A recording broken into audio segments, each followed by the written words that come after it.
Seno. Medeni kok. Pak Seno. Kimen tangi. Awas le Pak kesogok. Ibadah kula amal jariah kula tumindak kula nek jenengan nggawe pangapura rumangsa dialang-alangi mergo kula rumangsa rung. Mah. Kula nggantani dosa. Batur loro atiku. Lah kok malah melu nangis niku prikat. Iki piye to Piye semene akeh. Pak Seno. Kami. Dur pangapunten Kang Agung Pak Seno. Iki teh mah do tangisan iki piye? Ora melek mripatmu. Dipresani piyai semene ki ning tangga-tanggaku barang. Panjenengan kok dereng kasunyatan panjenengan sampun nindakaken. Lagi iki lho aku dadi dalan kok nangis. Wo kimenakal. Elisa, sehebat-hebatnya Pak Seno ternyata beliau tuh di lubuk hati yang dalam mempunyai sifat feminim yang sangat luar biasa, gampang terenyuh. Pak Seno. Lah kok Pak Seno kok gilane kok kemayu ya. Pak Seno kan jerite, aja Pak Seno ki ya mantan ya. Mantan dasmu. Ayo nduk Elisa kene. Elisa. Lah. Iki mau karo Pak Nur aku ya anu ngono kuwi kok ya menghormati. Alah Gusti, lanang lho, Sak. Alah, menang banyak. Alah. Sugeng dalu Mbak Mimin, Mbak Apri, Pak Seno. Sugeng dalu Nduk Elisa, ol karus alasu ya. Ya sinden ora asli Jawa ya ngene iki omongane wis. Ci ndak apa-apa. Gak apa-apa ya? Ora apa-apa. Ayo, gue ketemu aku cerewet banget tuh, gue lanang cerewet. Kono bar mangan kroto kok ngono. Kaya mak-mak kayak lo. Nim. Nah wong wedok ki ngono kuwi Mama kok. gibah. Ora gibah ya aku. Apa? Aku ora tok. Satenane. Oh, lara mudeng. Sing jenenge gibah, grenengi kanca, ucuk-ucuk kulake nggo kono aja. Ora bareng. Aku nek kon grenengi wegah kok. Terus Luwung fitnah aku. lah luwe parah. Ya asline lambe kaya ngono kuwi sing kulino gawe dosa. Lah kok saged? Lambe nek kekoyan cerewet ngono ki mbok coba wis. Mangkat pengajian. Nggih. Bali pengajian wis grenengi urung tekan omahe. Grenengi itu. Wong sugih anake pengajian kok wedange ra legi blas. Kayak lempere isine ping jangan tolo. Lah kok Pak Seno Ngerti banget ya Pak Seno. kok ya wasis ya. Jaja masak terah iki. Ayo ngaku ae aku ngono wis tak. Kula ki mau ngrungokke ibu-ibu mak nek pengajian nika lho, niate rak bismillah tolabul ilmi golek ilmu sak oke-oke. Heeh. Ning kok malah ndadekke nggerengi wong nambah dosa. Berarti niatnya belum tulus. Lho, ya ini jam 09.00 punjul, urung lekas-lekas lak ngantuk. Lah wong niat golek ilmu pancen direwangi cak kejar ilmu sampai ke negeri Cina. Sing ateges dienggo rintangan hambatan apapun kudu diperjuangkan. Heeh to. Lah kok agak tekan jam 09.00 seger sula. Terus nggon masalah Nggon masalah snack. Wong ngaji ki nek entuk snack entuk hidangan ya alhamdulillah bonus. Ning wong dene ora entuk ya ora dadi boyo pengopo. Kok malah gendengi sing di omah, gendengi ustate, gendengi sapa-sapa lah. Terus entukmu apa kuwi? Ya ora sida entuk berkah ya. Lho, lempere mung sak jentik-jentik. Lho, pamane apa iki lho. Bar gegeden, lho, lempere sak lengen-lengen kene men klelegen apa piye? Cilik-cilik grenengi gegeden grenengi. Belajar ilmu ikhlas nampa kahanan. Nah, saya yakin agama apapun mengajarkan kebaikan, ora jeneng rasan-rasan. Mulut kita itu lebih tajam dari pedang. Betul. Mulutmu adalah harimau. Harimau. Kudu hati-hati anggone ngomong. Nek masalah sing cetil mau positif lho, kuwi ora gawe-gawe lho. Kok meso bali rono meneh. Nek positif. Aku urung tau nampa kok. Aku nek nampa saya tak publikasikan tetep. Kowe urung tau di. Men ra apa-apa iki tak kudu ditegasi. Aku mengajarkan kebaikan tak kon ngajak sedekah kok. Nek tak jak colong jupuk lah aku salah. Tak jak sedekah kok. Iya, Pak Seno ki wis sedekah. Karo sapa? Lho, karo engko karo koncone ning angkringan, karo janda, karo sing randuwe-randuwe lah kowe ki wong randuwe. Lah kok janda-janda tok aku ora. Lah kowe ki wis bendina ya dadi bintang tamu duwite akeh kok ya isih njaluk Pak Seno. Salah karo janda. Kowe rumangsa nek kowe duit. Kowe malah njaluk. Biasakan kita tuh tidak begini tapi memberi. Kowe kok ngene iki? Ngene wow ngene dalane piye? Aku ki ora njaluk, mung duduhke ayo Pak Seno kita beramal bareng-bareng ngono. Lah ya wis Pak Seno sampun. Nek tanganmu tengen ngulungke tanganmu kiwa aja nganti ngerti. Aja ngerti. Nek ngamal kuwi rasa diketok-ketoke karo wong. Nah, oleh gur ngene. Kok diomongke wong akeh njaluk-njaluk diomongke wong akeh. Malu-malu Sukimen gitu loh. Bintang kelas atas Sukimen minta uang sama Pak Seno. Bagaimana bisa seperti ngono itu? kok jare artis paling diperhitungkan ya Sak. Pak Nur. Bapak-bapak Brimob sedaya para pamirsa nyun pangapunten mimi rada keladuk. Kalau saya salah saya berani mengatakan saya salah. Saya minta maaf. Pak Seno nyun ngapunten Pak Seno. Kula salah. Mengarto go pancatan. Kok bathukmu. Kula pun keladuk Pak Seno. Aku ndak dadak wisuh wedi. Pak Seno, nek kula ndek salah karo Gusti Allah iki Maha Pangapura. Gusti Allah iki Maha Pangapura, asalkan umat iki gelem tobat nasuha. Nek sesama manusia ngerti nek durung ana ijab kabul njuk ngapura jangan paring pangapura. Kula rumangsa dosa kula arep mlebu swarga kecegatan dosa kalian Pak Seno. Pak Seno. Kimen tangi.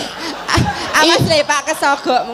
Ibadah kula amal jariah kula tumindak kula nek jenengan rungkae pangapura rumangsa dialang-alangi mergo kula rumangsa rung. Kula ngangani dosa. Batur lara atiku. Lah kok malah melu nangis niku mriko. Iki piye to Piye semene akeh. Keladuk Pak Seno. Piye?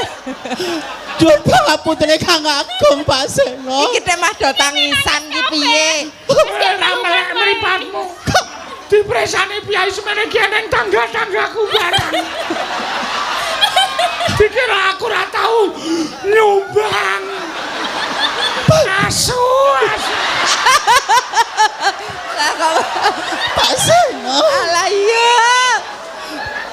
Kula sampun nglenganani tembung kula kalau sampun keladuk Pak Seno nyuwun pangapunten kejawaten. Mah. Pak Seno. Kedawaten ijab kabul kula nyuwun pangapunten. Saya berani mengatakan bahwa saya salah. Hanya karena kepentingan pribadi saya kula nyamuk gambaraken kala wau Pak Nur sampun sedekah panjenengan kok dereng kasunyatan panjenengan sampun nindakaken. Lagi iki lho aku dadi dalang kok nangis. Wah, Kimenakal. Elisa, sehebat-hebatnya Pak Seno ternyata beliau tuh di lubuk hati yang dalam mempunyai sifat feminim yang sangat luar biasa, gampang terenyuh Pak Seno. Pak Seno. Lah kok Pak Seno kok gilane kok kemayu ya. Pak Seno kan jerite, aja Pak Seno ki ya mantan ya. Mantan dasmu. Lah kok ngene kuwi jerite ngono kuwi iki. Semingkir. Semingkir. Ning sampun di ngapura to? Kowe gelem semingkir apa ora? Sedumuk batuk senyari bumi. Ora dadi boya pengopo. Nek ra gelem kaya pangapura marang aku ora apa penting aku wis njuk ngapura. Sesuk dina apa? Dina apa? Kok sesuk ki piye to? Akar sesuk nemoni apa ngono ra wani. Nemoni dina apa? Sesuk bakal nemoni apa kowe? Wis Sesuk dina Rebo. wayahe ngangsur. Wah, nganti teng jlempah nggonku. Anu kula benake. Rasa. Sing penting aku njuk ngapura wis kelengganani salah. Perkara ngono ora paring pangapura monggo Gusti Allah mau pangapura kok menungso ora kaya pangapura. Aku ora apa-apa Gusti Allah ora ada rasane. Aku ya mentek ora saka kayu watu aku. Cukup. Diam Kimen. Aku njuk ngapura. Ora apa-apa ger mambu batang sithik ora apa-apa. Wong agak rung sikat. Ora apa-apa mung agak rung sikatan seminggu kok ora apa-apa. Pakanan iki jane apa? Aku tidak Pak Seno kok langsung berubah bentuk ya. Sa miring sa. Ayo dibenake sa. Wes. Wes. Wes meneng sik leren sik kimen. Wes lemak le nangis wis to. Aja nangis terus. Ditoto atine. Ya wis tak ngombe-ngombe sik nek ngono. Ayo kayak Mbak Kimen ngombe, Mbak Elisa nekar kali janjine. Oke. Alhamdulillah rabbil alamin. Allah. Berita kehilangan Bapak Nur. Nyun sewu. 2 kardus snack di meja bintang tamu belum ada. Oh ono ding. Oh matane ora ngerti wis ono. Kuasaku pengumuman ya Allah. Bayumu kok ngisen-ngisen. Dilebokke ngetas nggo dodok lawang. Ya Allah men. Kusik lebokke.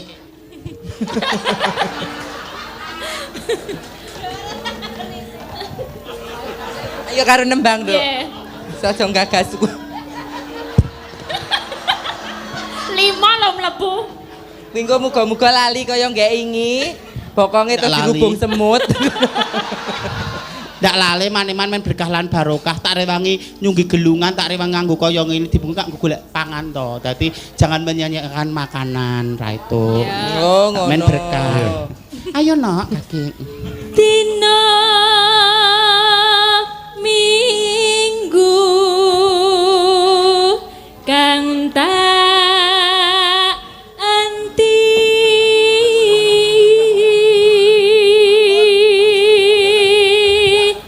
Mula raga tuwa aja kakan nesu. Kok wong wis rapuh. Iyalah kono. Iya. Hayah kono. Bacutno nduk. Mengko Dina meneh ngaya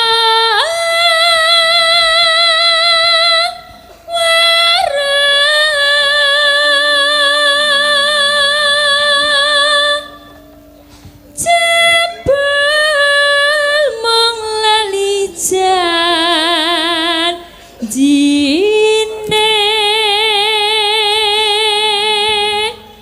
anane pijer semaya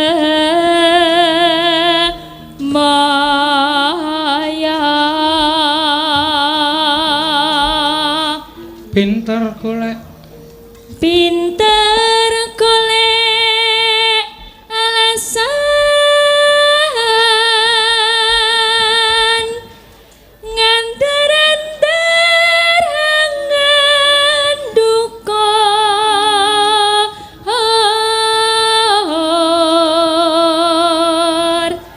aku wis Yo. ora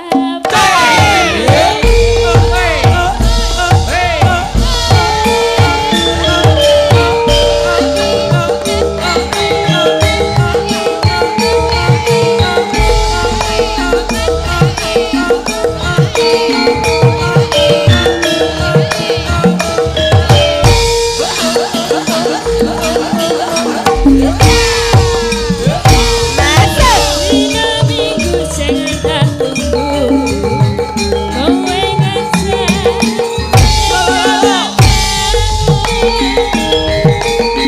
nganti listrik srengenge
nganggo direoke barang. Semangate luar biasa. Iya. Siap-siap oksigen lho, no. Lho. Dile sapa? Dinggo sinten? Bancine tuwa iki. Ora apa-apa lho, memacu adrenalin men semangat totalitas. Dan yang panggung ki jangan bawa masalah keluarga, jangan bawa masalah ekonomi, penting totalitas nglipur. Nah, aja diketokke nek bar padu bareng. Ayo nak. Janjane kowe ning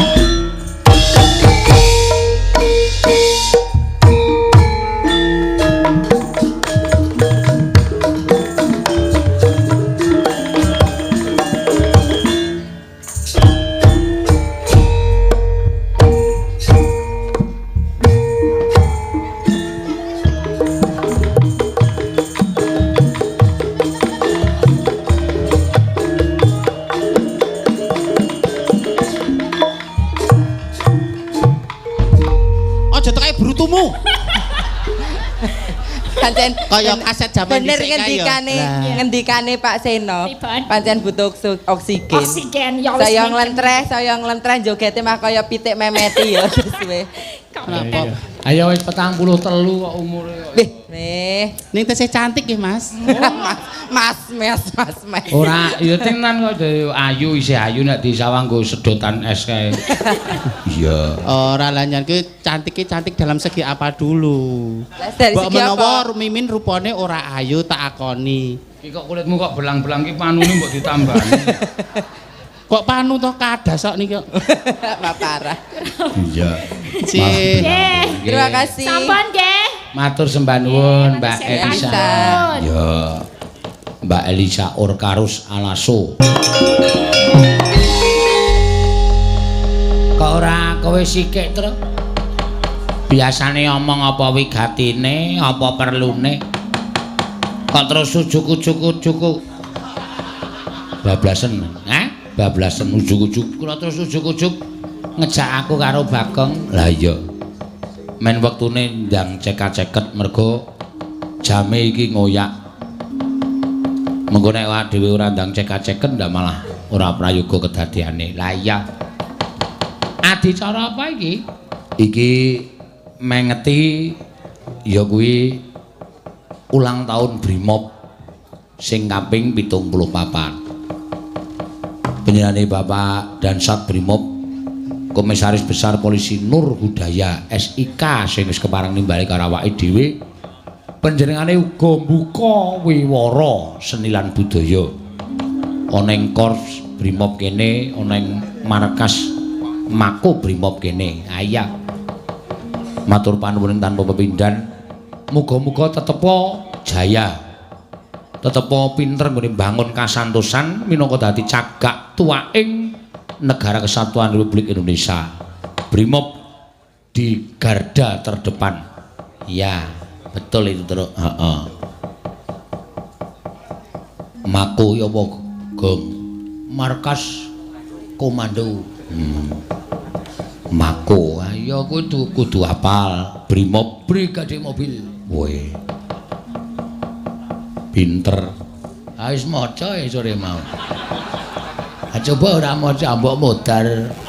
Ha ning saora-orane nek Brimob kabeh padha ngerti Brigade Mobil ngono lho. Ah iya, aku ya hafal.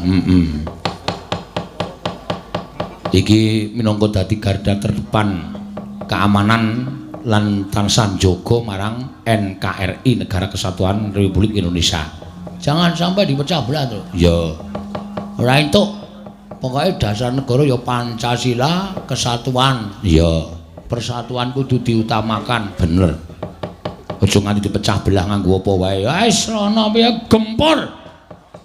Hancurkan. Siap 86. Kira-kira arep merongrong persatuan bangsane awake dhewe, ora mung Brimob tok sing duwe tugas nyingkirke wong-wong sing arep merongrong kesatuan negara Republik Indonesia. Ning klebu masyarakat sing urip nang Indonesia kuwi ya duwe kewajiban jaga marang NKRI. Ha iya. Kaya awake dhewe barang iki ming dalane dhewe-dhewe. Kowe karo aku menjaga persatuan dan kesatuan menggunakan seni dan budaya. Ya.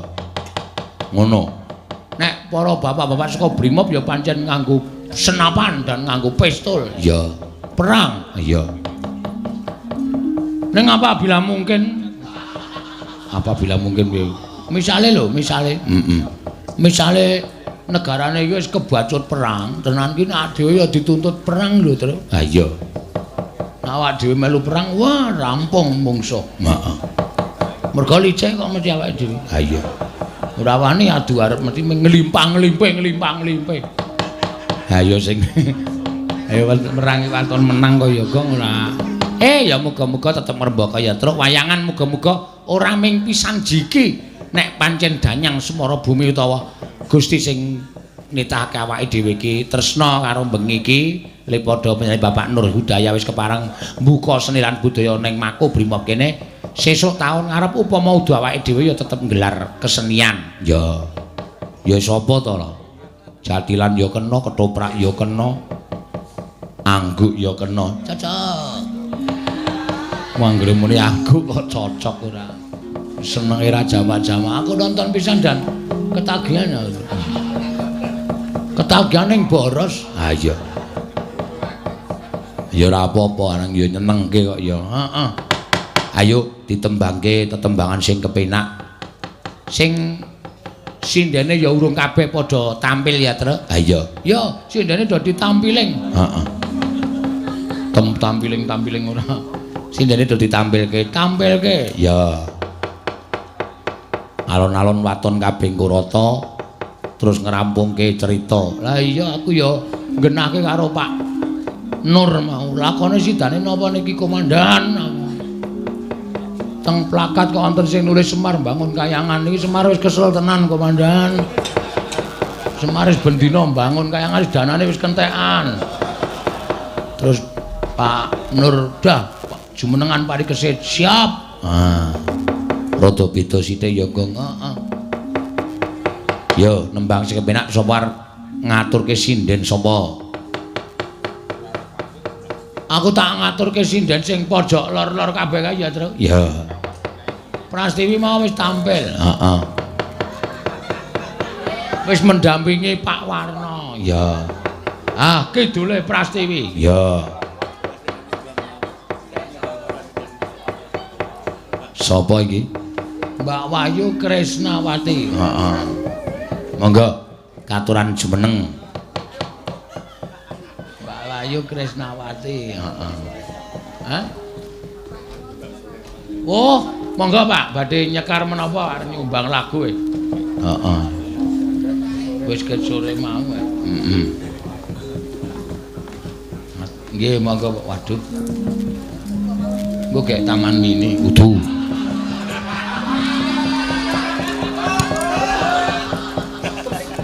Mangga. Saking pundi, Pak? Saking Putren, Pak. Putren. Kalau wau. Nggih nyuwun ngapunten. Layang saking oke iki kadang kala sok mboten. Betul, Pak. Kewaca. Maklum kalau ya. Nggih, harap maklum. Heeh. Badhe ngaturaken menapa, Pak? Badhe nyuwun kempling, Pak. Napa? Kempling. Rondo kempling. Entene brocel. Kok tak tanya lho reng rondo kempling monggo. Duet kalian sinten? Kali Bu Pras. Kali sinten, Pak? Lah mau kali Bu Pras ya? Oh, kalau Bu Pras iki. Oh, nggih, ya Pras diladeni Pras. Tuwa Pras. Sian Pras TV laris tenan iki. Sajake le pasang susuk sukses iki. Heeh. Niki anu Pak. Pun kula pesen ke Ndek Mben Ibu Pras niku. Oh, lalah. Layangan saiki oleh pesen ke Ndek Mben. Ha iki engko dilakoni nek. Ning le nembang alon-alon lho, Pak. Monggo nek Ndak Putih, baju paritiran putih. Lah malah cilaka. Heeh. Jadi sadurunge nyuwun pangapunten mateng para pamirsa sedaya. Nggih, Pak. Nur Hudaya menika. Nggih, Pak Komisaris Besar. Ndak muni dalam putih. Tiran belum tak segi. Monggo rada kempling. Prasasti jan mandi susuke. Dados ya.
Pak Mulyono, Pak. Oh, matur nuwun Pak Mulyono. Niki nggih kula suwanten iki Pak, matur nuwun pun ladosi kanthi sae, Pak. Nggih, sembah. Oh, bayar mboten, Pak?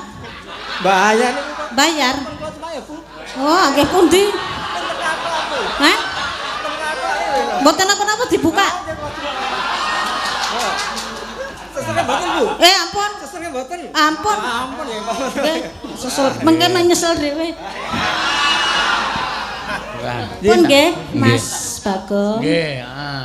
Sajake Pun wis nggih, Pak. Kang Senan mau. Urung kok, urung kenal kok aku. Oh. Nggih, nuwun, saya mawon matur nuwun. Nggih. Sesuk Mau wis meneh, nang pojok kono engko dagelane ngene iki, heeh. Engko aku njukuk saka kathok terus tak seselke ngono. Ayo wis Kang Sen ya mestine. Apane sing seselke? Wis kono gek manggon ngono. Ayo, wah. Ayo ora ming tati sing dijaluki ya Prastiwi barang ya edan. Ngerti pendak-pendak lagu sing dijaluki Elisa Tati Elisa pasti langsung neng gua cerme. Topo nek kono topo, heeh. Nyatane ya kasil. Ya. Ana sing nyuwun duet karo Bu Prastiwi loro piyai bengi iki terus wah luar biasa. Ayo gentenan. Heeh. Men gek rata tetembangane. Lah iya.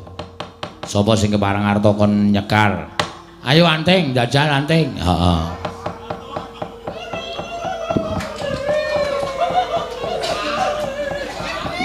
Nggih. Napa Pak De? Ayo jumeneng ora liyer-liyer ket mau. Nek nyinden ngantuk. Lah iya ora apa-apa arang yo. Nggih. Napa Pak De? Ayo nembang apa sak sisamu aku ngarani kowe apa ta apa malah nesu. Ora iso. Sing kira-kira, wah, mripatmu kok biru.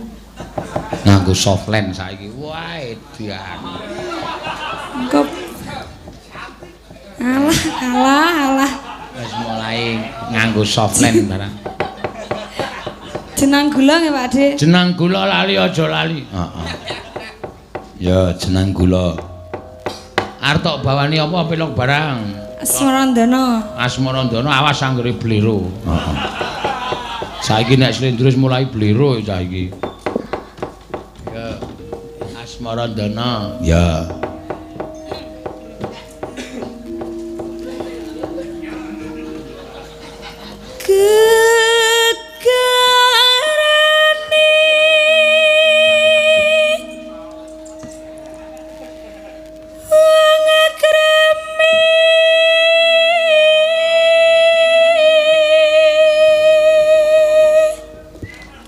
Suarane wong ngantuk. Gegarane agrame aluwah. Ayo semangat. Tutuk pon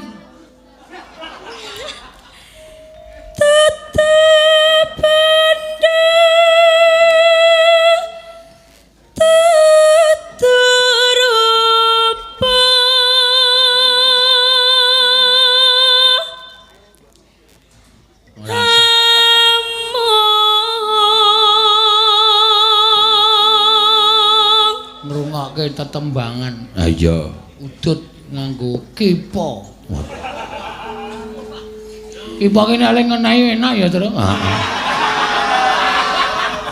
Kowe maringi sapa? Sing maringi Pak Nur Hudaya. Oh, Komisaris Besar Polisi Dansat Brimob nyepelekke. Kuwi apa Gading apa kok? Siung Duyung. Siung hiu apa siung duyung ngono apa kae? Hiu. Wah, kaya dong-dong ngono. Wah, engko nek salah terus aku ya mung mbok menawa kok.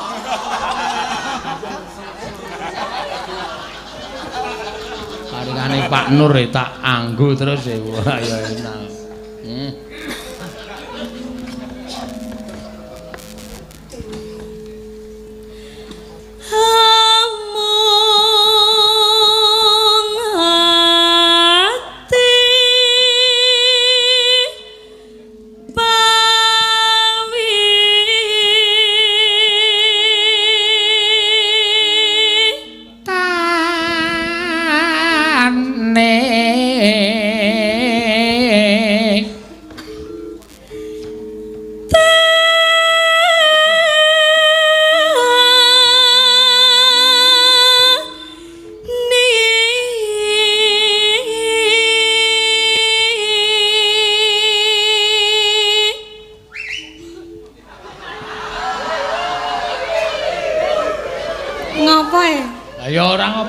Seneng sak karo kowe kok disuwi-suwi tok.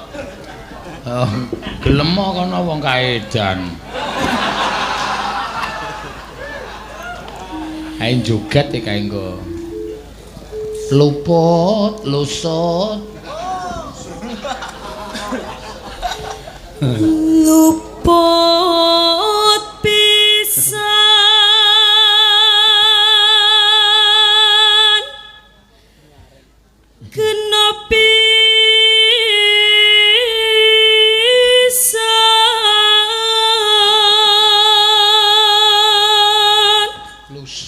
Pisan kena pisan. Yen kanjil gampang. Yen gampang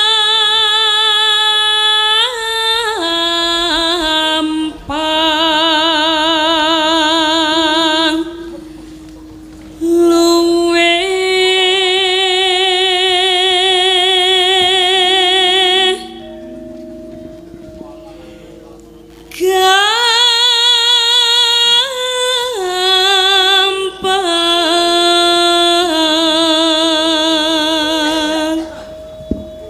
yen angel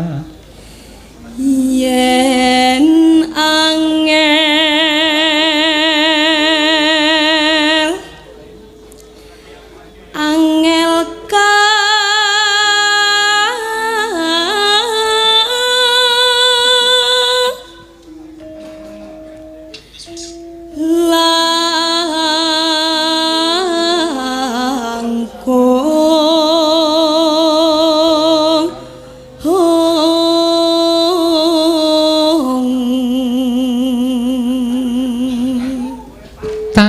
kena ati tan kena ati numbas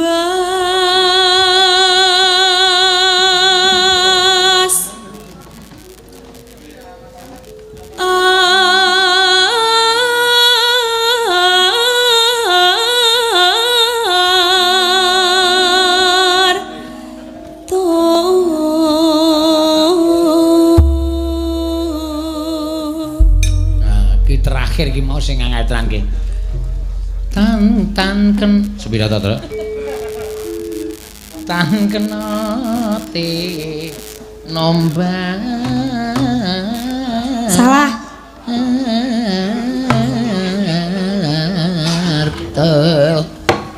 Tan kenati nombas. Ngawur meneh Bagong. Slendro ya aku ya. Wong pelok barang kok slendro. Mangga. Jeneng kula. Rasa nembang. Aku iki soalé latihane ket awal iki wis slendro. Oh. Dadi nek kon nyuwara pelok iki aku ora iso. Jeneng kula kowe aja lali. Marang aku iki Kakang Mas. Biyen anting men mutiar. Nalikane. Ya. Iya. Seneng kula semono. Nggih. Ya.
Orang ngaco swara lho Gong, bocah iso kleru tenan lho.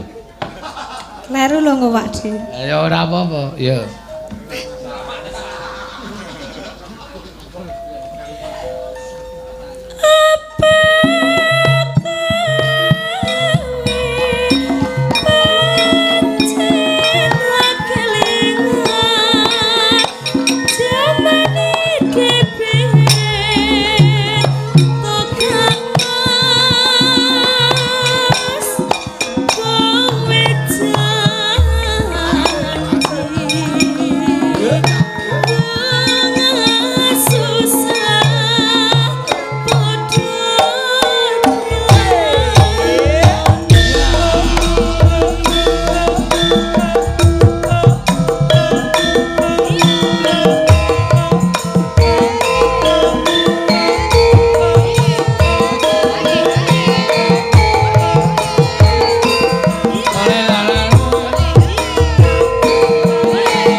Ya matur nuwun kowe iki disawer kok malah bingung. Lah kok cie-cie? Ora apa-apa. Cie-cie codot kalong rame-rame. Klepar-klepan iya, wah. Mbak Anting ya dinteni karo penggemare. Asing jeneng sobat ngebrok. Sobat ngebiar kok sobat ngebrok. Ayo.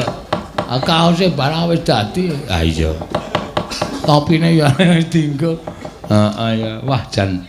Ayo ganti Mbak Agnes. Weh, mau ki Wahyu rung sida ya? Oh iya. Lali aku arep lali ayo.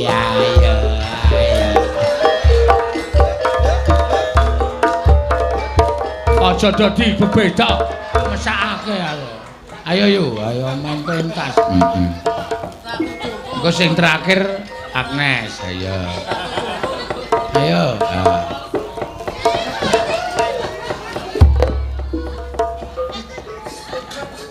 Penari sing kondang sok njogeti bedayan mije lagu dompo. Sing bener ki mije lagu dempel kok ya. Pak. Kangen kali jogetan kula napa? Piye? Kangen kali jogetan kula. Wayang. Jogetanmu ya mung biasa kok. Arep. Ora lain daripada yang lain. Ah ora iso. Laine nggono apa? Sama saja. Iso pas aku ora. Ah iya, ya mung kuwi. Aku iki wis tuwa ya angel kon ngepaske. Omeng kari manute kok kangelan lho. Ha iya. Mesti lusut. Udus. Ayo nembang apa yuk? Mau ana pemuda saka Bribtu Agung Nugroho mau. Apa jenenge? Apa jenenge? Kadung Tresna.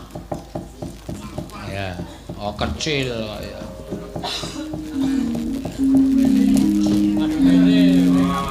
Madhep rono kok ngadeg kok madhep sinden-sinden. Alah dene le dandan, alah dene nganggo lensa barang.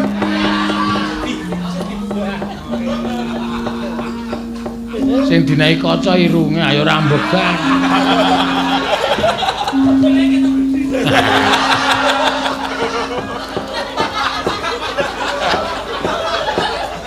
Ayo. Sido ora, Pak. Nah, no konsentrasi.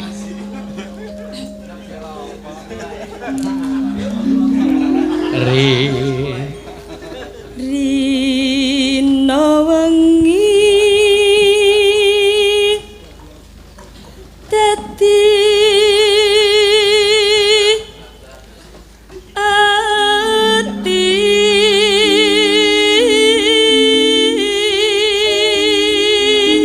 nek suarane pancen ya bocah iki nyolong bedhek.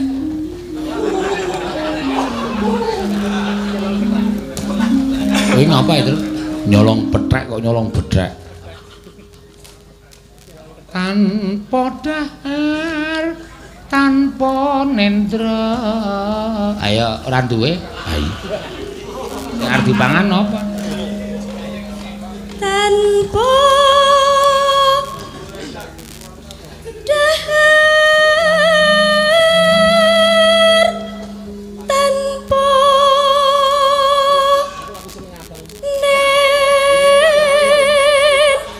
nendra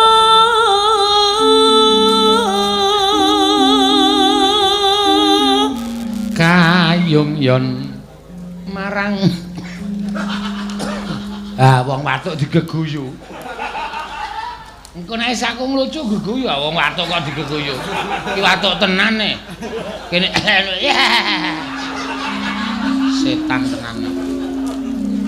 Iya terus. kayung yon marang slirane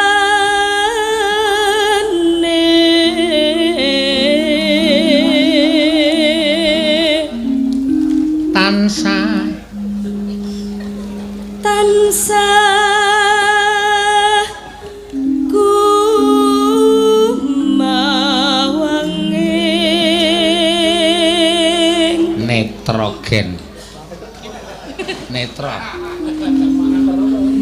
netra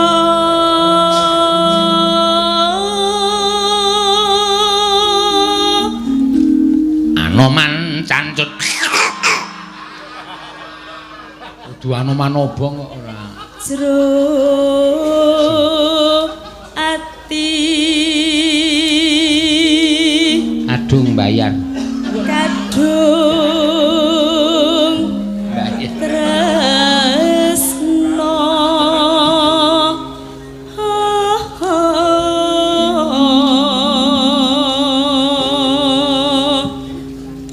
Dan liya amung dan liya hambung sliramu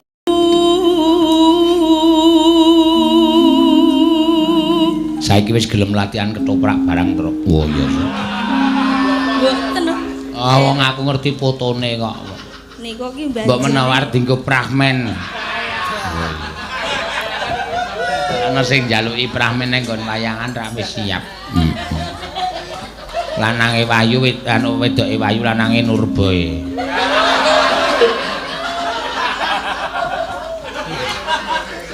Apa ngetoprak kok lanang basa Indonesia. Cempluk, cempluk. satemah lara as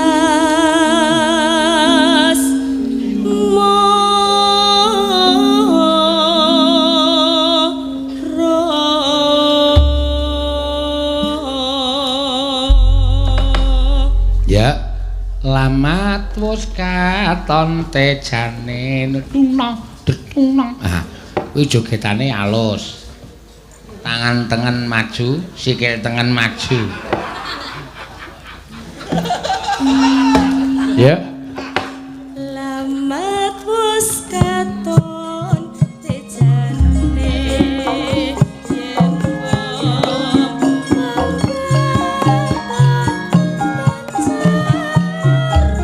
Ngirama, ngirama.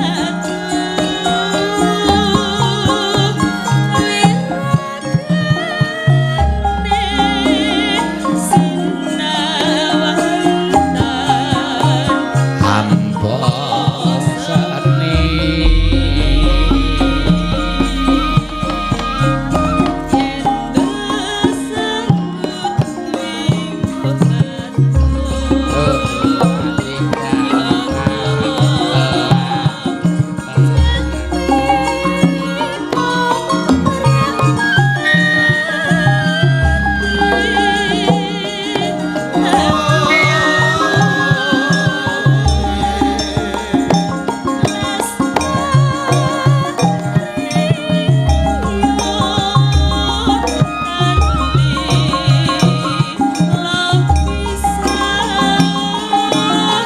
sani.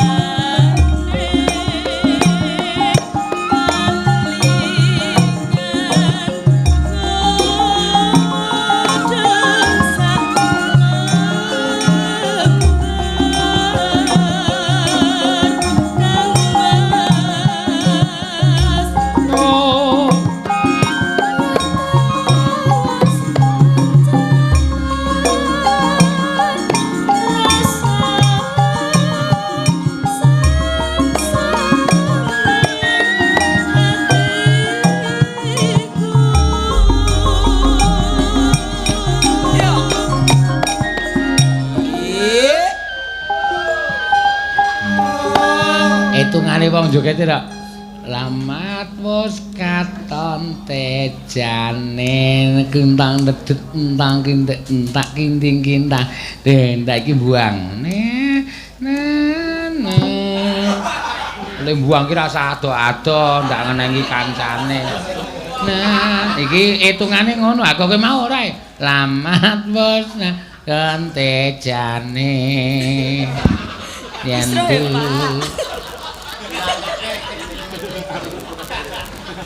kesusu aja. Bacaanmu sarwa wagu. Ayo gawe. Bacaan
tak teliti yo, ternyata iki sarapmu sing ora sinkron.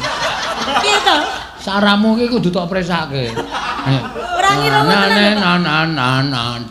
tak dandu jeng tung jeng ngono ki bokong. Niatmu arep ngobahke bokong ning sing ngobah ndas. Dadi sarape wis ora. Tung.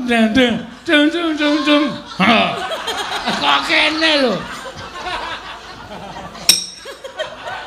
Kecekel penyakitmu saiki kecekel. Saiki kerasa. Wah. Siap, besok diulang. Kudu belajar. Dadi dipaske. Tung iki megol. Ha, kok ngene kowe mau. Dadi niatmu pikiranmu kan ngobahke bokong. Nek sing ngobah sirah, berarti sarape sing ora sinkron. Ya wis Pak, sak tekane sik. Alon-alon yo, Pak. Heeh, ya.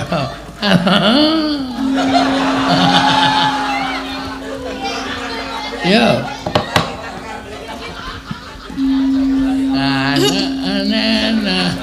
ra percaya delaken kok. nek digaweke kembangan kendang ora kleru. Ah kowe iki arep ngobake ngiwa kleru nengen kok. Dung iki kudune nek mlakune iki wis ngene, bangkekane wis mujur ngalor. Iki mung kari gabetke ngalor. Ah kowe ora dung.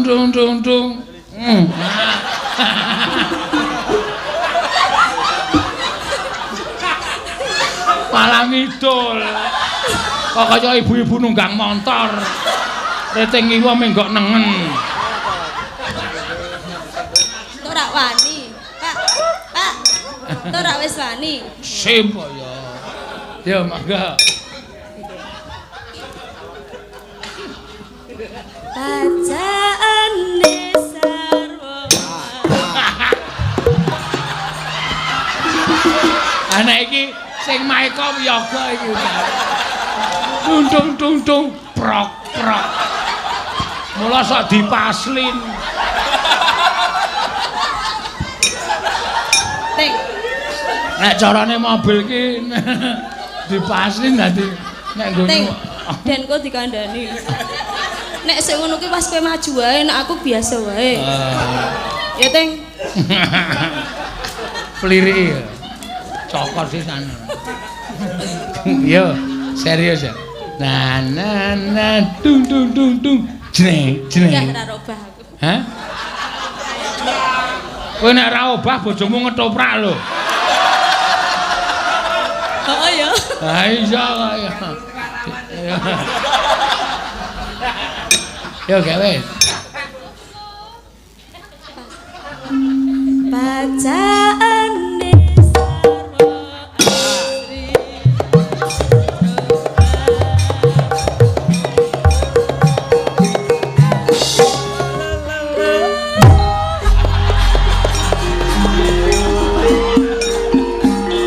Terus saya terus.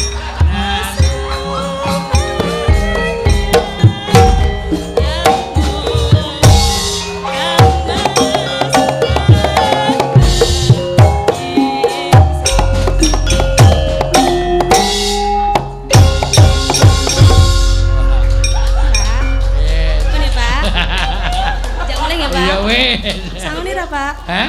Aku ora tau tok kei, Pak. Nyonyo tak sangone. Oh, wis ora apa-apa. Heeh. Pek to.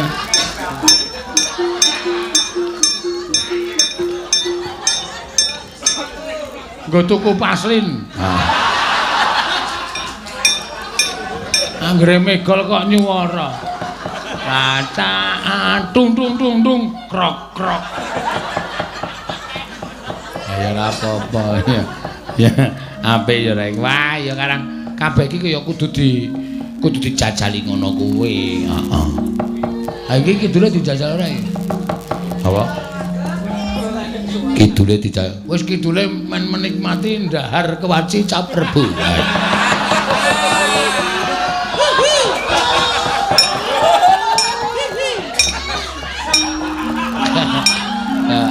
Ayo Nes, kowe Nes.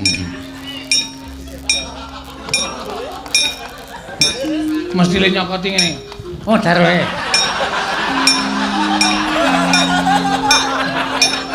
Cuman wae.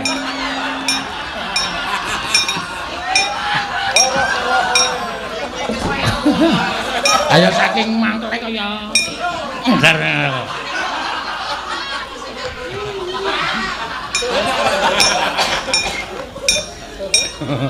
Terus dikremus agem. Yo Prastiwi seneng banget Prastiwi. Iya. Kembang rawe Nes iki ana pamundutan. Iya.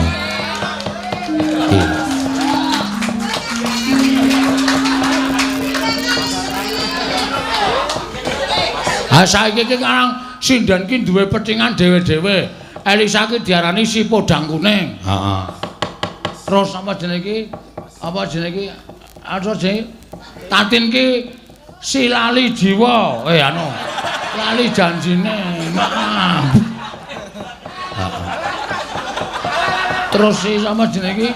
Si sapa anu Ayu ki bajidor kaut utawa apa jenenge iki? Bajing loncat. Si bajing loncat. Heeh.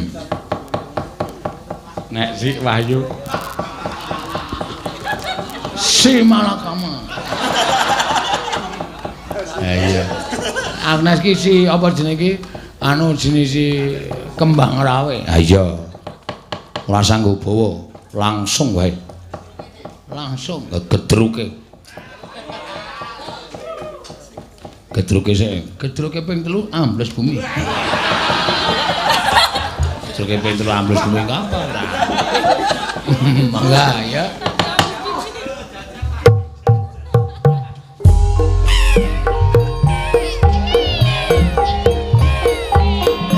Semuanya.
Angsluh bumi.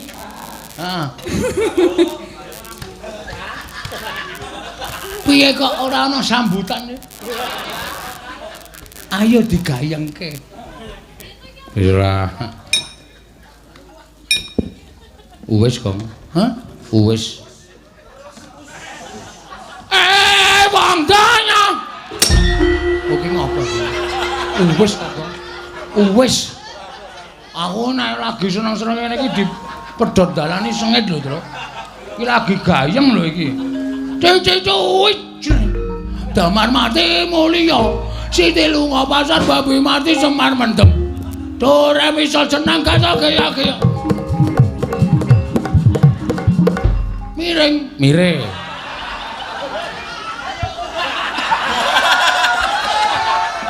Mire kok miring. Miring tahu tempe rasane. Waktu terang bulan udara bersinar terang. Teranglah sekali di kota Surabaya. Belum berapa lama kita duduk dengan bimbang. Pakai sarung saya. Nah itu namanya. Ayo rame-rame kita pergi Tanjung Perak. Bawa satu taksi kita bersorak-bersorak. Taksi! Tanjung Perak. Tepi laut. Kita nunggu. Boleh ikut. Ini rambut, ini janggut, ini sikut, ini perut. Bawa perut. Itu lutut. Atas lutut. Itu perut. Bawa perut. Lutut. Atasnya dikit. Perut tetepan. Bedro ira kompak. Atas lutut. Mana kutut? Bonggo.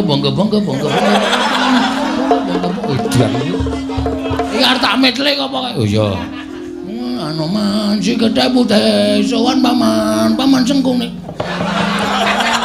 Sowan paman Sinta dijak mulih. Konangan Indrajit dan Pate ning Anoman ora wedi gedhe. Lah kae Anoman diobong.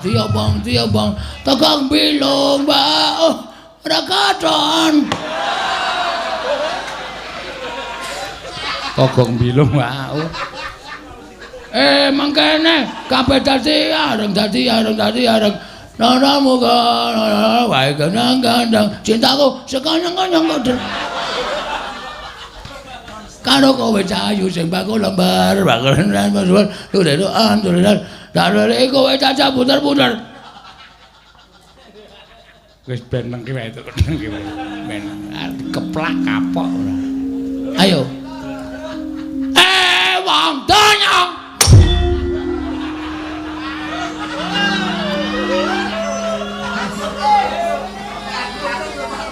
Pak Rebu lahir dina Kemis. Gula ngapur. Rumangsaku bareng tak pitung-pitung nek Gareng Petruk ki iso dikandhani. Nek Bagong ki angel dikandhani. Mbaya saora-orane iki mambu to. Wong aku ki Nalendra. Mesti ya nganggo lenga wangi. Ambune iki ra ketok to sing rawuh ki sapa? Kok terus-terusan gojek ki ana watese. Sak penake dhewe. Pak Rebu nesu. Ndara Kresna kok Pak Rebu.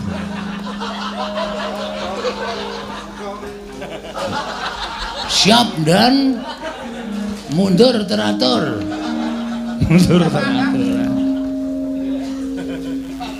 Kapok. Pancen tak jarak. Nek aku sing elek-elek apa rampung? Mesti ora rampung.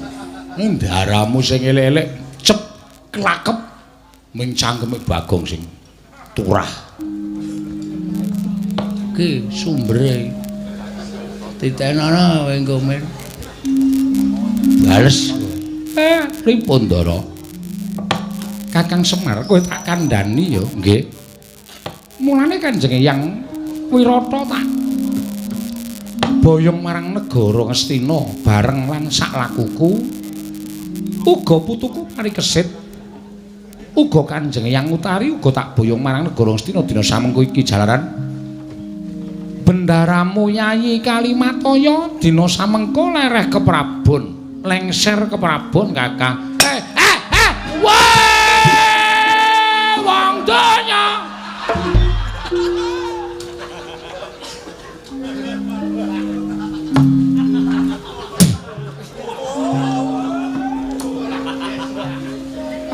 iku ora didoni bapak.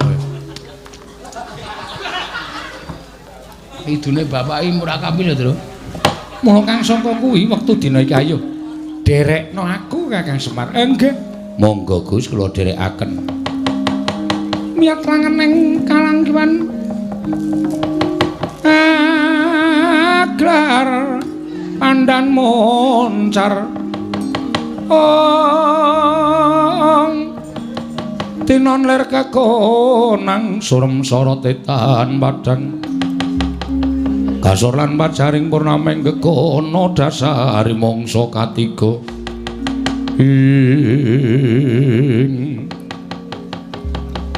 nek ngoten awi Gus kula dherekaken ninggal prapta wonten negari Ngastina mundhak dadi pengantu-antunipun ingkang woh utawi bendara kula iya Kakang Semar lah Ndara Parikesit kalih Ndara Durgandana Ndara Utari wis mudhun saka ing pertapan Kira Tawu Arjuna wonten maring adayo digelak lakune Swawika Prabu kula dherekaken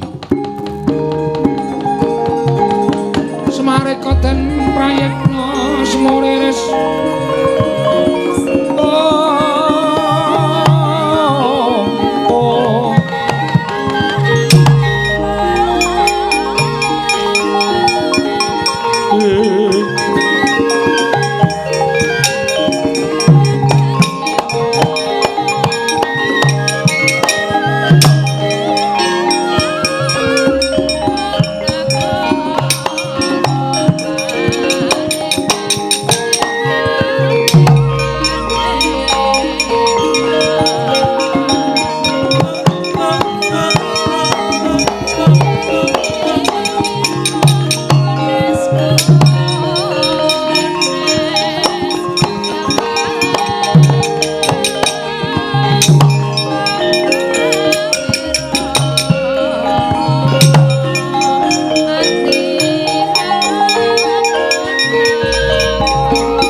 langit kelap-kelap katon lurkin sangking risang mawe gandrung sabaran katulu wukir moyak mayik saking jas baliur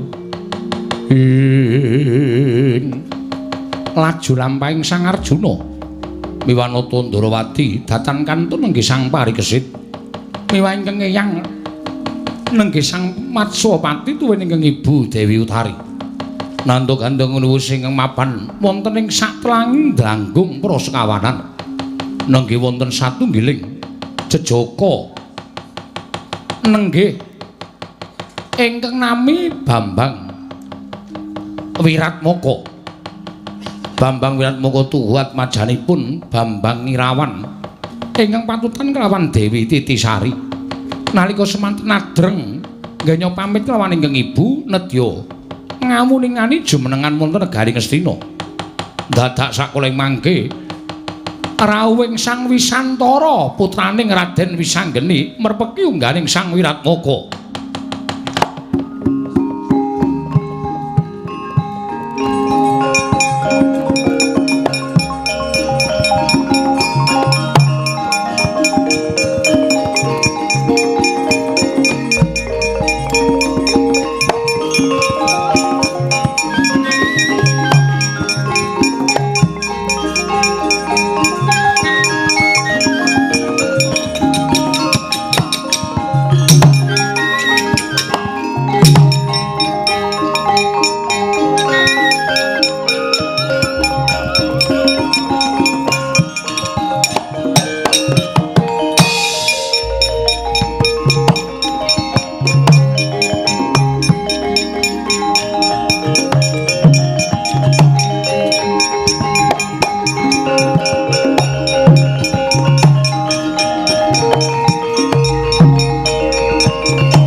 Duta laruta saking godha sang Kurakala.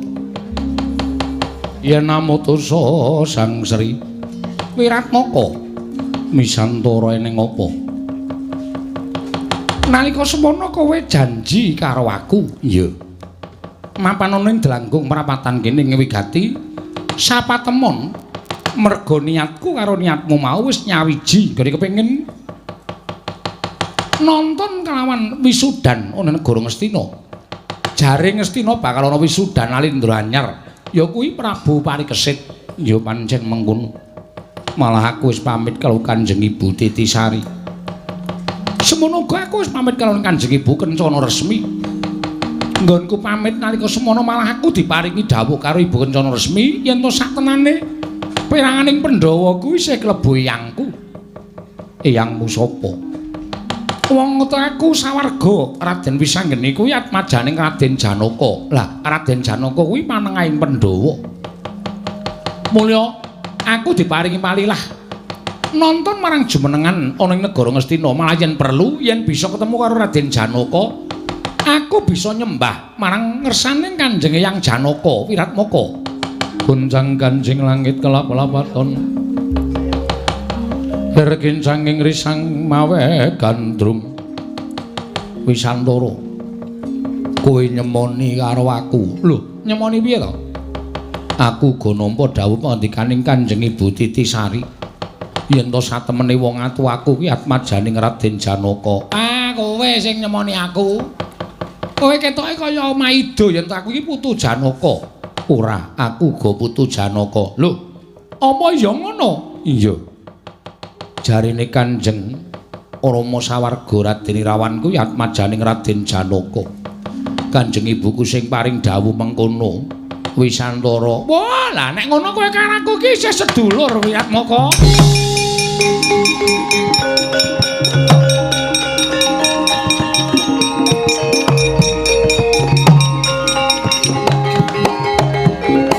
Wah, lah salah ora nyono yen kowe kekancan karo aku suwe. Le tepung ya sawetara wektu lah kok lagi iki ditempokake marang kahanan jebul kowe karo aku wis sedulur. Ya mbok menawa pancen pinesti kaya ngono Wisantara. Wah, yen ngono padha-padha putu Janaka yuk ndang budal ning negara Ngastina ndang delok wisudan Nalendra Ngastina. Syukur bagi iso ketemu karo Kanjeng Eyang Janaka Wiratmaka. Yayi Wisantara iya Yayi.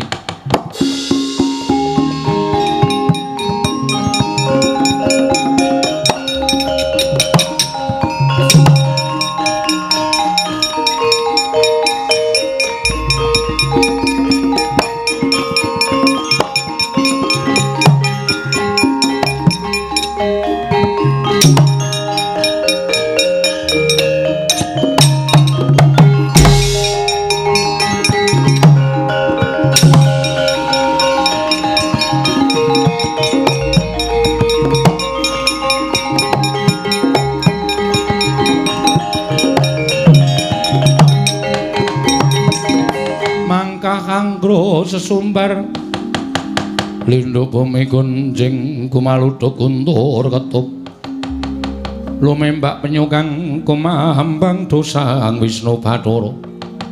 Iki sapa nom-noman loro ditepungake wayaranku Wisantara. Iki kakangku jenenge Wiratmaka.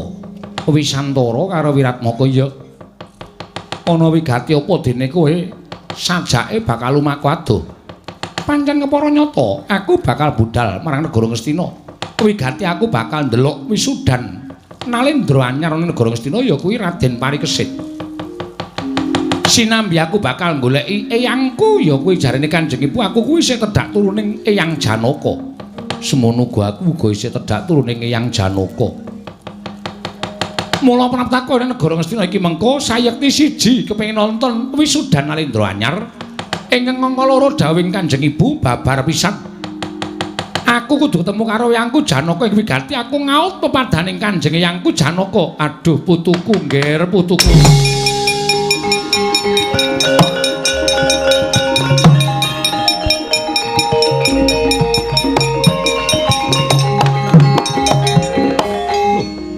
Lah kok dadi kowe ngrangkul karo aku tumuli kowe nyebut yen to aku ki putumu.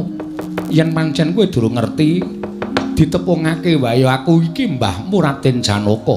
Lho. Apa iya kono? Iya. Lah kok dadi malah Kanjeng Hyang tekan kene wigatine apa? Oh, Wisantara ora nyono babar pisan jebul ngene lakon ingkang sinandang dening para Pandhawa, utamane mbahmu Raden Janaka. Parikesit kuwi putuku dhewe. Nggonku mbudidaya muktekake parikesit nganti paribasan tak jaluk-jalukke marang Narendra Ngamarta Kakang Prabu Kalimataya. Nanging bareng parikesit nuding dadi Narendra negara Ngastina. Enku Pandhawa sarta pundhen Pandhawa ana ingkang meri kelawan lenggahe parikesit. Klebu aku eyange dhewe uga disingkirke dening parikesit. Menungsa kaya ngapa wujudaning parikesit teka wani nundung kelawan mbahne dhewe. Mongko aku sing budidaya mukteke kelawan parikesit. Wisantara, Wiratmaka, yen kowe tresna karo mbahmu Raden Janaka, parikesit ingkang pambegane kaya ngono kae wajib mbok elingake. Nek ora eling mbok elingake wajib mbok sirnakake Wisantara. Wah, edan ae.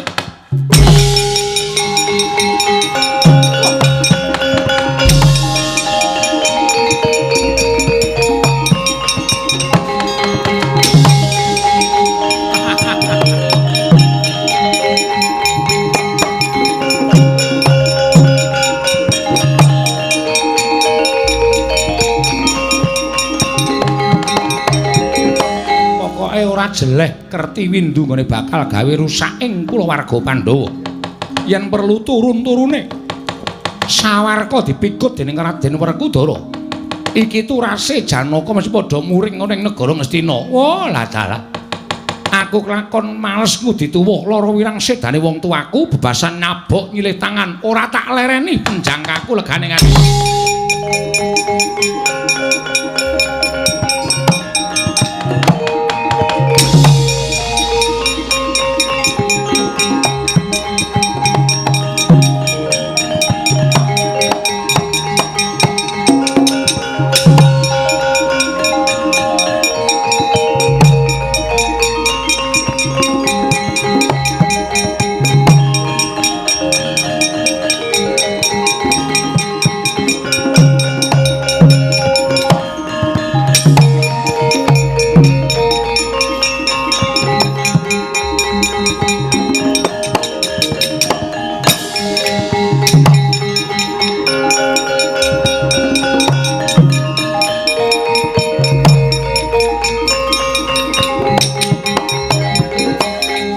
Sang Arjuna semuanya semuanya kang kamanungsan kasrepan tinggahing mungsuh ing Petro nun ana nom-noman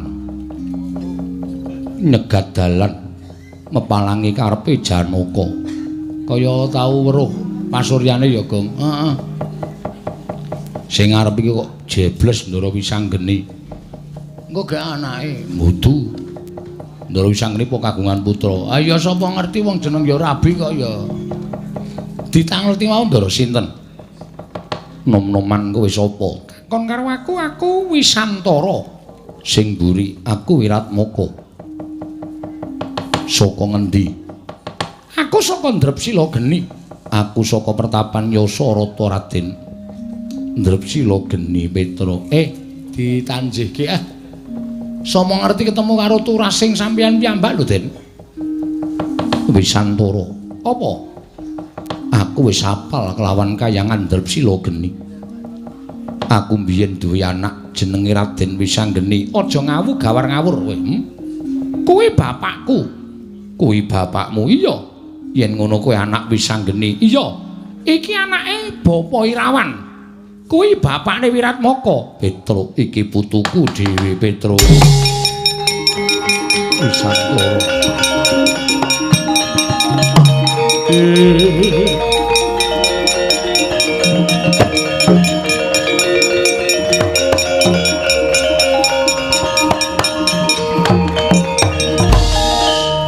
Wisantara. Kowe anakku, kowe putuku cah bagus. Kok sik to, kok sik. Kowe aja ngawu gawar-ngawur, kok sik ora ngrampul ngene iki aku mah. Lah kok dadi kowe moh yen to aku ndak rangkul. Mergo aku tak takon kowe sapa? Aku Raden Janaka. Lho. Raden Janaka tenan apa piye? Kula seksine. Kula niku nderekke Ndara Janaka niku wit kuncung nganti gelung, wit jabang nganti celaprang. Kula Petruk, niki Bagong Ndara. Mergo aku mau ketemu karo wong ngakune Raden Janaka, jare Janaka kuwi dikon nang Rama niki Ndara. Langsung iya.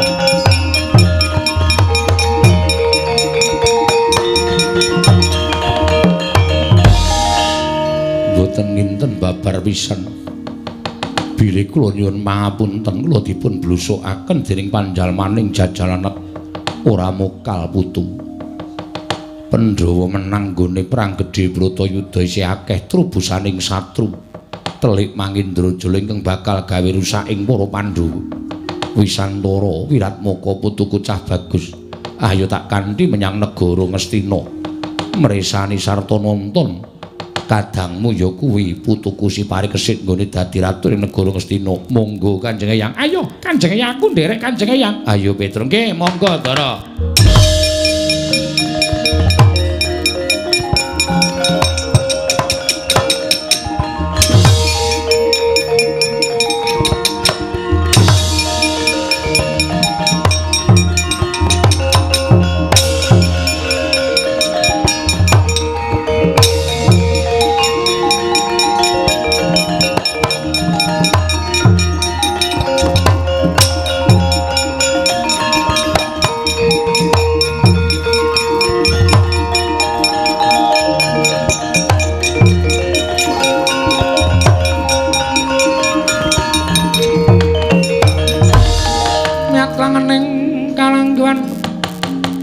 Aglar pandan moncar tinon lir kekonang sumsara tetan padhang kasor lan pajaring purnaming gegono dasare mangsa katiga nenggih adipati ing Indraprasta wayahing Sang Prabu Puntadewa nenggih Raden Pancakesuma ya adipati Pancakesuma lenggah madani negari Ngamarta. Nalika semanten Samarta ing gati sawigaing diri. Nedya Mastuti timbalanipun ingkang Eyang sowan dhateng negari Ngastina kocap Sangkerti Windu.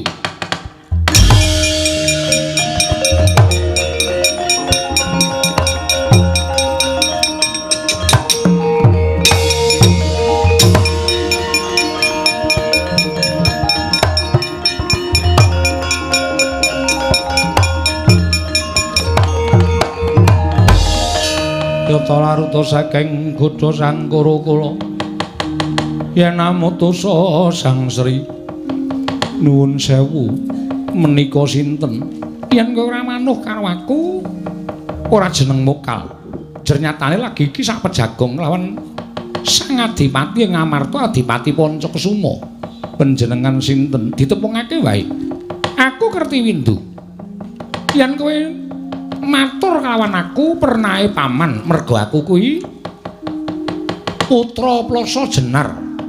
Aku putraning Kanjeng Rama Pati Sengkuni. Inggih paman Kertiwindu kersanipun menapa dene paduka rawuh wonten ing negari Ngamarta. Anggere Pancakesuma wonten timbalan. Sejatine prapakono ing negara Ngamarta kene ming kelempengake barang sing bengkong. Njejegake barang sing luput. Liripun kados menapa dene paduka paring dawuh mekaten. Setemene kabaring ngemus dak tampa yen to eyangmu Nalindra Prabu Kalimataya lengser keprabot. Nanging kena ngapa gumun rasaning atiku teka ingkang dadi ratu kok Parikesit. Ingkang satemene kudu lenggah dampar negara Ngastina kuwi wayah Nalindra yen putrane wis ora ana, putune ingkang kudu dadi ratu. Lah kok dadi malah si Parikesit ingkang dadi ratu. Kuwi cetha yen to eyangmu Prabu Kalimataya kuwi piyayi ora pinter paring pangandikan. Wekasan dikeroyok dening dulur-dulure kabeh padha kepengin muktekake lawan turase dhewe-dhewe. Samengko gandeng ana Ratu Ndarawati lan Pandhita ing Grojogan Sewu ingkang padha-padha turas Mandura. Ora aneh yen to ingkang dipilih minangka dadi ratu si Parikesit. Satemene mbahmu ora bisa bangga, ora bisa selak. Upama didodhok atine eyangmu Kalimataya mesti kepengin lungguhake dampar Pancakesuma ning dampar negara Ngastina. Nanging gandeng kalah rembug karo Janaka karo Kresna karo Balarama ya curiga nata. Mekasan sing dadi ratu Parikesit. Lah nek cara aku ora trima. Nek cara aku ora nrimake ento negara ing mestine diwengku dening Pancakesuma. Lah kok dadi kukupaning Parikesit. Parikesit iki mengenak satri kok kedangkrang sira tumpang negara Ngastina kuwi njur. Rumangsane dheweke iki turase sapa? Mara coba.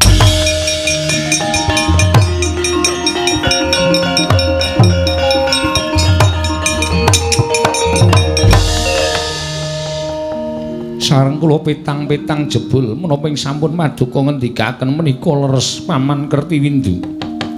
Ing mekaten kula nyuwun pangestu. Kula badhe ngleresaken kawontenan negari Ngastina ingkang saknyatanipun eyang kula Eyang Kalimataya mboten nggadhahi daya menapa-menapa menawi dipun keroyok dening Raden Janaka ingkang kepengin mulyakaken dhateng turasipun. Lah, rak ngono nek ora saiki sesuk kapan meneh Pancakesuma?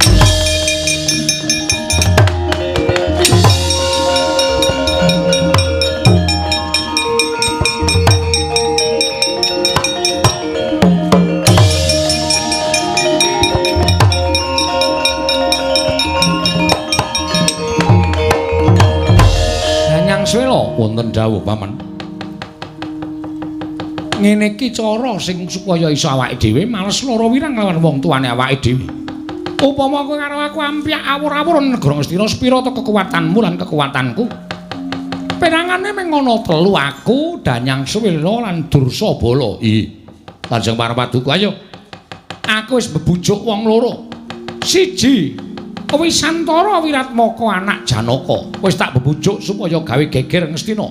Angka loro wayahing Prabu Kalimataya Adipati Pancakesuma uga bakal gawe geger negara Ngastina. Mengko yen wis katon geger kowe karo aku mung kari trabung wae. Danyang Swela, monggo paman kula dherekaken.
Madangi jroning pasarean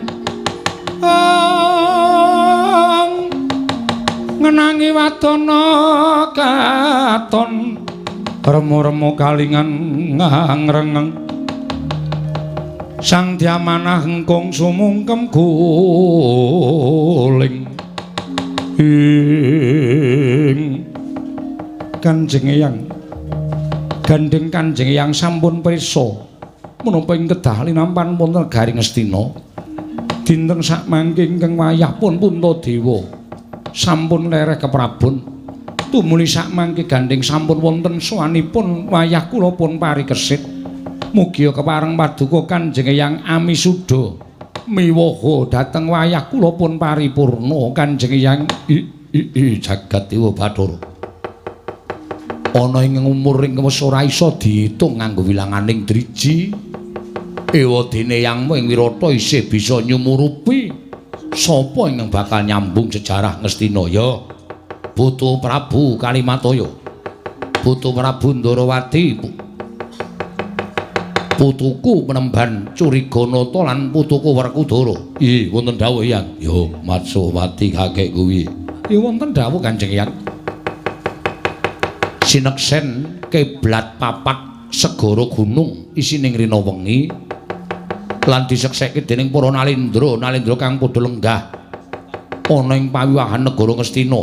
Piranganing Maranalindra sekutaning Pandhawa duk nalika Bratayuda ndak seksekake sarta bakal ndak wisuda putuku Si Parikesit lenggah dampar keprabaning Ngastina.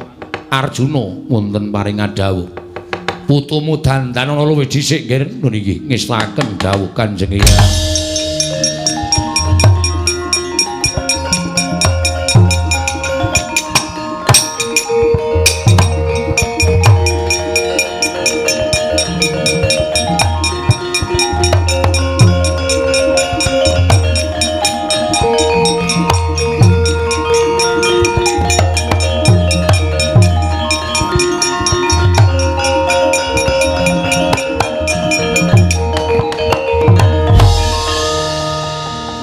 Kanjeng Hyang ingkang wayah sampun samapta ing gati sawiga ing diri.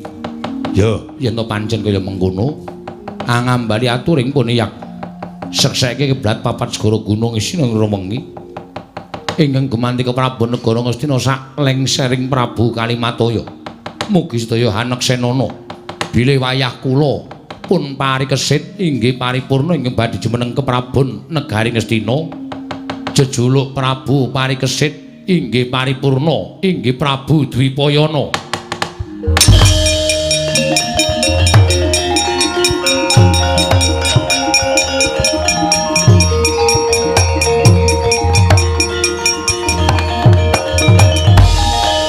Matur genging panuwun ingkang tanpa pepindhan. Kula lorana ingkang gedene ana ingkang ngrubuh. Kabeh paspo wong tuwa nglakoni prihatin kuwi sejatine kepengin napakake kamulyane anak putu. Nyatane prihatine wong tuamu uripe ora suwe ana ing alam padhang. Lila mati ana ing perang gedhe. Ning lha kok jebul ingkang nyam kamukten anake lanang syukur nggih. Nggih Kanjeng Hyang. Parikesit. Eyangmu Curiganata ingkang bakal nuntun lakune keperintahan. Nanging eyangmu ora bakal ngrebut perintah negara Ngastina, tetep ana ing astaning putuku Parikesit. Ngaturaken panuwun ingkang tanpa pepindhan Kanjeng Hyang Curiganata. Mugi tansah kepareng wangengetaken dhateng klintuning patrap menawi sak wayah-wayah ingkang mayah supe dhateng kawontenan. Biak.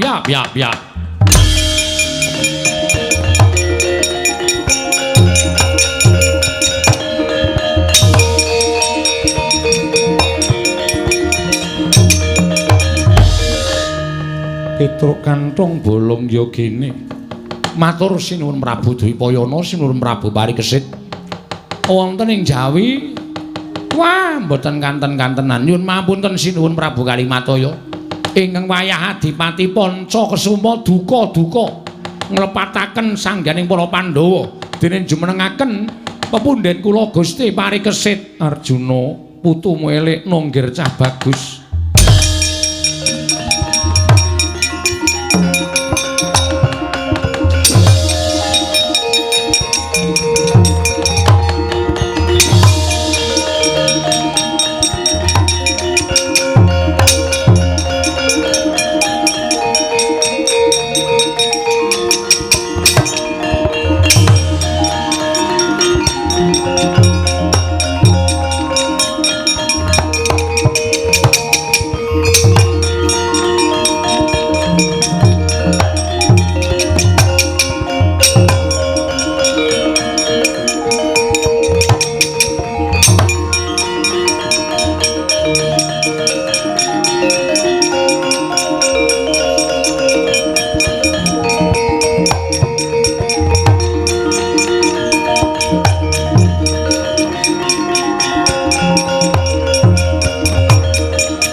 goncang ganjing langit kelap-lapaton lir kincanging risang mawe gandrung ing Pancasuma wonten paring dawuh Kanjeng Eyang apa to sababe dene sira kulup manguwuh nggonmu sumbar sajake kaya ora condong kelawan kersaning para Pandhawa lan ngluputake marang para Pandhawa Pancasuma elinga ya nggih lamun sejatine ora kok pun Eyangmu Madukara kepengin mulyakake kelawan turunku babar pisan ora nanging kabeh merga saka kersaning Kanjeng utawa Eyang Mindrawati lingkang wis nampa sasmitaning para Jawata nadyan kanthi pawadan menapa kemawon kula nyuwun pangapunten Kanjeng Eyang tetep kula mboten badhe ikhlas menawi negari Ngastina menika tilaranipun Eyang kula Eyang Kalimataya parikesit ingkang lenggah dampar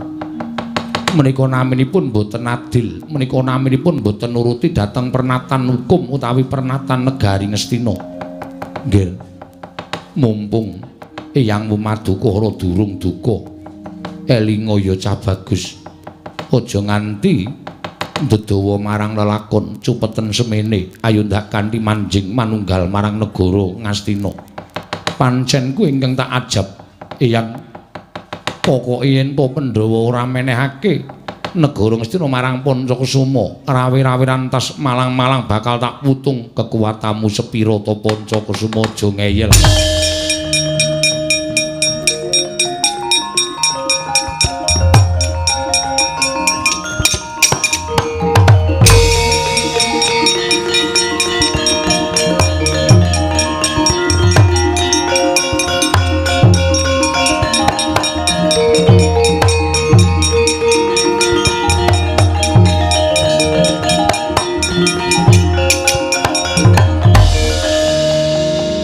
durung wareg mangan gempalaning jagat legiasi ning kahanan kekuatan lan kasudebianmu durung ana sakukuning ireng Janaka lha kok dadi kowe malah arep malang kadhak wani karo Eyangmu Madukara ayo ndak kanthi manjing ana ing telenging negara Ngastina lha kok dadi nganti kaya mengkene kahananmu Pancasuma elinga cah bagus elinga aja nganti kowe gawe dredah karukunaning para Pandhawa sartane karukunan para wayah Pandhawa Pancasuma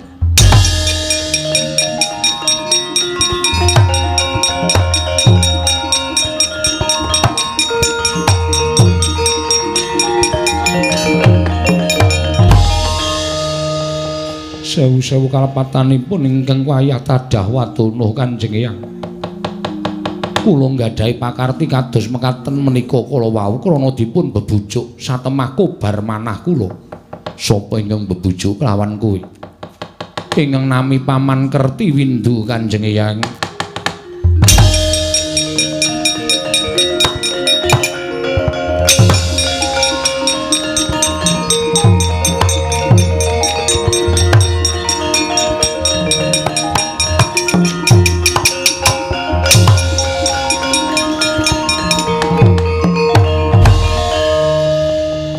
wis ngerti apa sing diaturake Pancasuma inggih Arjuna kula wonten paring adhawu pancen tungaku ana wong-wong kang bebayani 3 cacahe nggih saka paningaling pun Kakang 1 Kertiwindu kuwi anak Sengkuni 2 Danyang Swela kuwi anak Asatama dene katelune Dursabala kuwi ora bakal iso manunggal lan para Pandhawa lan ora bakal iso manunggal lan para wayah-wayah Pandhawa menungsa 3 iki kudu disirnakake disusulake karo gerangane Janaka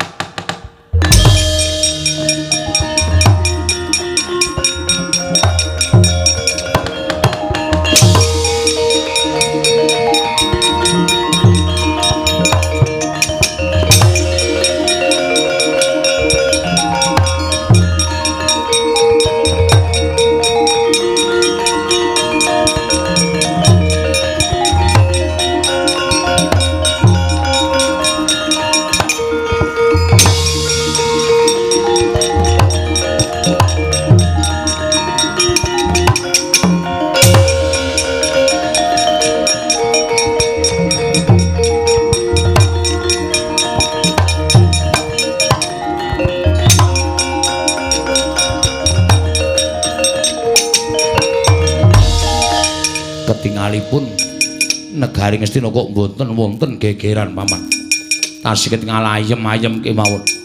Monggo paman paring dawuh menawi Ngastina sampun ketingal wonten gegeran kula lan paman supados nelabung damel geger wonten negari Ngastina. Ning kula sawang saking mriki kok ayem-ayem kemawon. Wah, mati aku.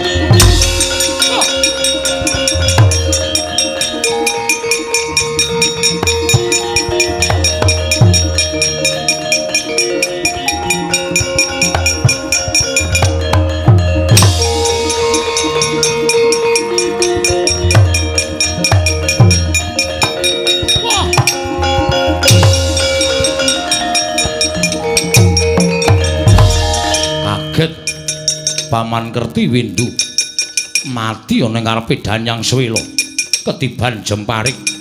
Sapa iki curigana to? Kowe Danyang Swela, anak Satama. Kena kandhani ora? Anak Satama kena kandhani ora? Ora bakal aku gelem manunggalkan para Pandhawa.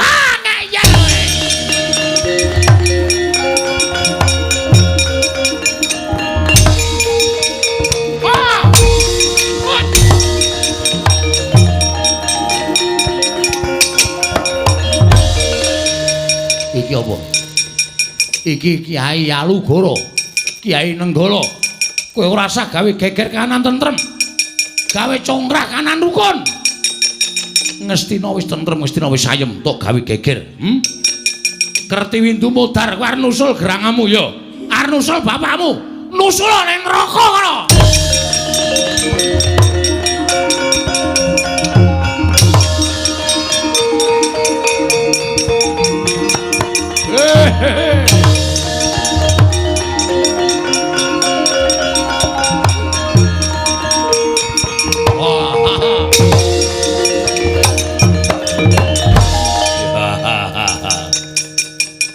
Dursabala, eyang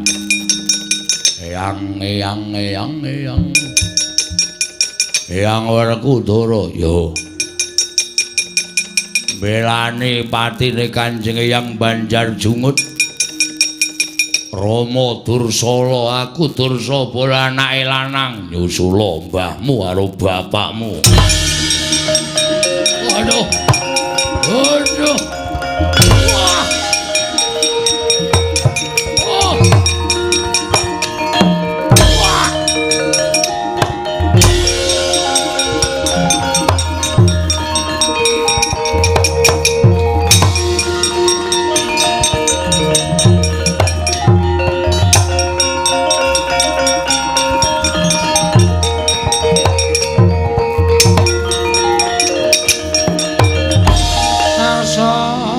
Dangi jagat tumungu-ungu paning sapucaking bukir marbak bangsa mirat kena soroting surya mega lan gunung